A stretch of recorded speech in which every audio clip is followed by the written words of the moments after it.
Morning. We're going to prune some tomatoes this morning. I have been neglecting the tomatoes for 3 or 4 days now so that we would have lots of good examples. So we'll just get started. I decided we needed to have an anatomy of a tomato plant lesson so that there would be a more clear picture of what was happening. Well, I looked up all the technical terms so that I could explain everything to you. This is the main stem, one that I'm calling the main leader in most of the video. This leaf right here, the whole thing is called the leaf or the sun leaf. The individual leaves are called the leaflets. This here is considered a fruit or flower cluster. Here's a sucker. This one right here. And this section here where the main stem and this leaf or sun leaf meet, that's called the axil. And the sucker grows out of the axil. Main stem, sun leaf, axil, sucker. These are indeterminate tomatoes. That means they grow an indeterminate amount. On those tomatoes, we prune those to one main stem. If you look here, we've pruned off all the little limbs. And we're gonna take these next, all the way up till the first cluster of fruit. And we don't have our first cluster of fruit yet, so we're just gonna do some minimal pruning until that happens. But I wanted to show you a bunch of different examples of what we've got going on. Here's a good example on some of these clementines. So we've got the main stem coming up from the bottom.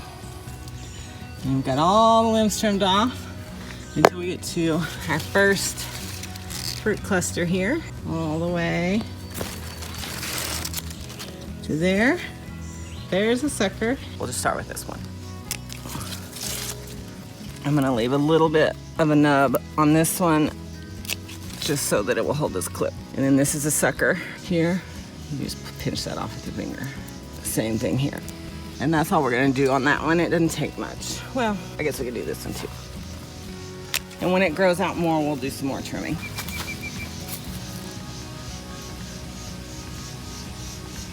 I'll just move on to the next. Same thing here. I cut off any limbs that touch the ground because that's what lets disease in. They get blight on the leaves, so I cut off anything that even comes close to touching the ground.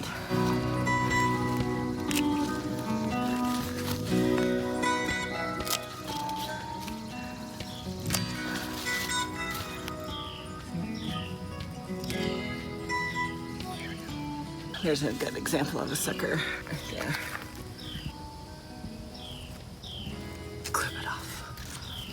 A sucker is this branch right here is like the armpit of the tomato, just like it would have been here. And this is a sucker. It grows out. Now, we have plenty of tomato plants, but if you were running short on tomato plants, you could stick this in a jar or a glass of water and leave it for a few days. And all of these little hairs right here, those can turn into roots. Those little hairs will start to root in your glass of water. And then you can just take this out and plant it, and it will make you a whole new tomato plant. But we have plenty of tomato plants this year, so we're not doing that. Just a low one, cut it off. Here's the sucker here. Cut it off in here. I'm just gonna cut the tip of this one off because I don't want it to touch the ground. This one here, it's probably a sucker, but it's close enough to the top of the plant. Don't mess with the top few inches of the plant because I've accidentally topped one before thinking that it was a sucker. When you top a plant, basically it stops growing. I guess what you could do is you could let one of the suckers come off and grow into another plant. You just don't want to top your indeterminate tomato plants. Then it will just put all of its energy into ripening whatever fruit it has, if it has fruit, and it's kind of done for the year. You don't want to top it if you can keep from it. We like to open them up at the bottom and really kind of let their legs show so that we've got lots of good airflow coming through. Elliot says it looks like they're not wearing pants. This is what I call high intensity tomato pruning. I'm sure there's a better name for it. Oh, there's another one. See, this is one that's kind of confusing. Like, is this the sucker? Could be. Is this the top of the plant? So if I cut this off, Is this gonna grow more, or is this gonna grow to the top? I'm gonna leave this for 3 or 4 more days, see what it decides to do, and then make a decision. They really like to hold hands, which is not necessarily a bad thing, but I like to make sure that they all have their own space. They can all breathe. There's one.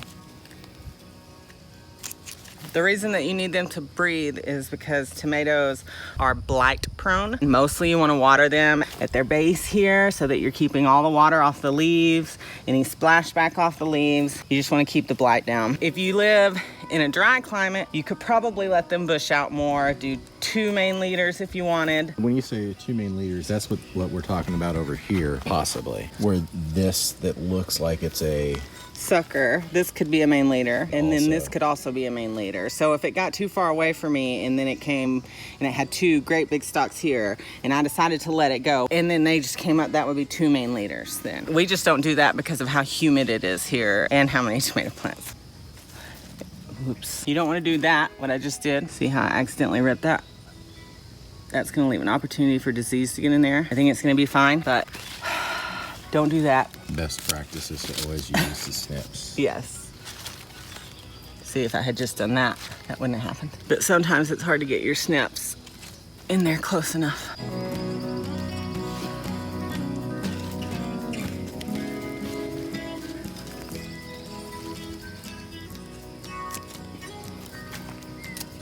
This one, since it's leaning this way towards the ground, I'm gonna go ahead and take this limb because it's gonna get bigger and that's just gonna get longer and then it will touch the ground. Right here. So we think this is the top and we think these are 2? Yeah, we think this is the main leader or the top and these are the 2 suckers. But had we not trimmed that, each one of those would have turned into another main stem. And that's how they bush out. So what happens when you don't trim a sucker, this stem right here, it goes up, it's got all these little suckers on it. This was a sucker. It's got all its own little suckers, it's putting off fruit, and we don't want that in this particular case with the way we grow tomatoes. Ooh, there we go. This one now has a main leader here and a main leader here.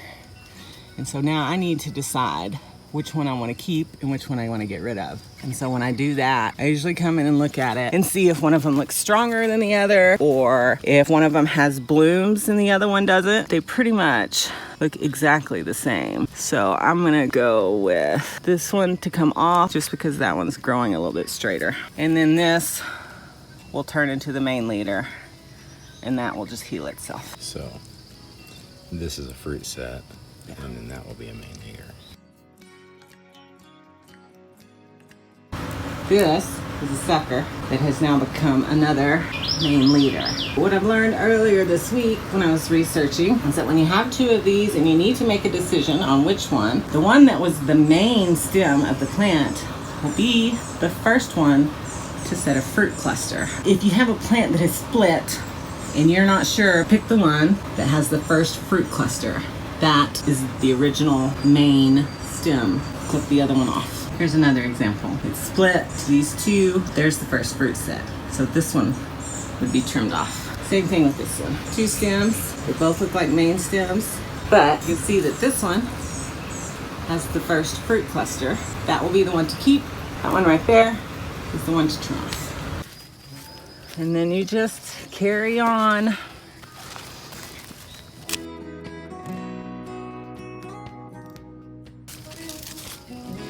Here's another example. I'm gonna just leave this one for now. I think this is probably the main leader and it will be fine if I cut this off, but I've been sure of that before and then messed it up. So I'm gonna leave this until it grows some more and I can make sure this is the sucker. Here, I've already cut this one off previously, but it's growing a sucker. I'm gonna go ahead and take that sucker off because it will also turn into a main leader.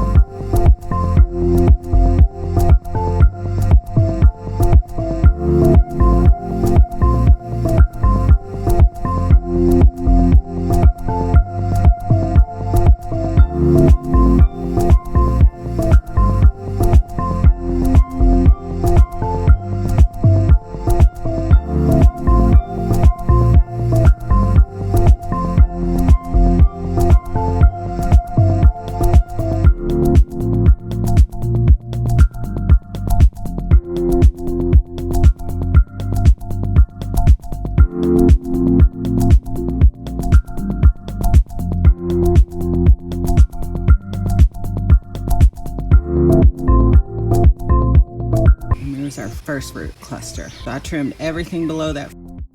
Once that fruit cluster ripens and the tomato plant gets bigger, then I'll trim everything up to the second fruit cluster, but not until those are ripe and harvested. And you don't want to trim anything above the fruit cluster because you don't want your tomatoes to get sunburned. See, but it creates quite the nice little canopy under here to shade out my spinach and stuff. Carry on.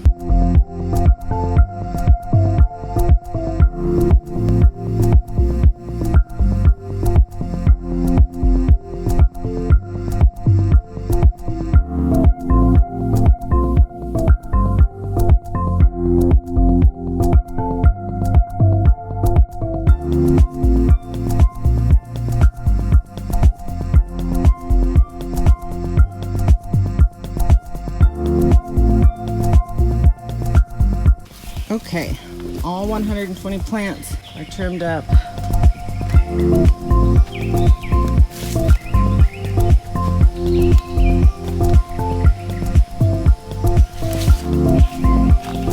See how we've got kind of a canopy under there. Lots of airflow coming through.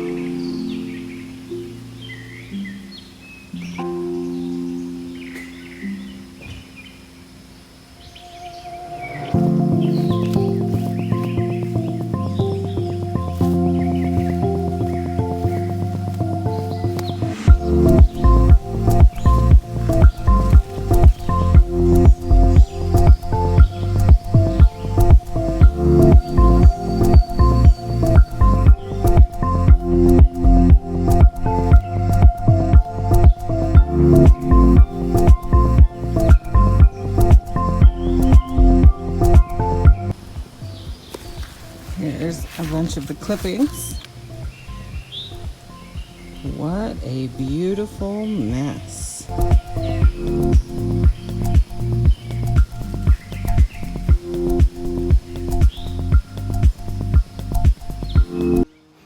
All right, I'm all sweaty now, but that pretty much does it for the tomato pruning, at least on the indeterminate tomatoes. The ones in the back we transplanted later than the ones that we transplanted here in this garden, so they're not really ready to be pruned yet. My fingers.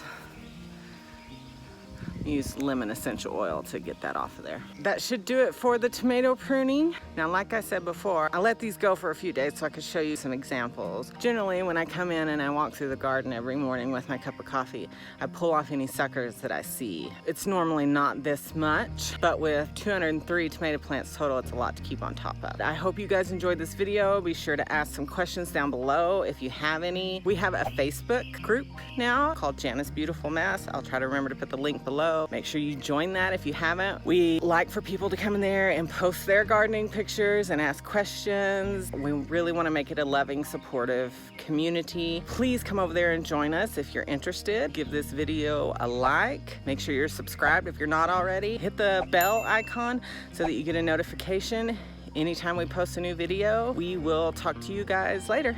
Bye.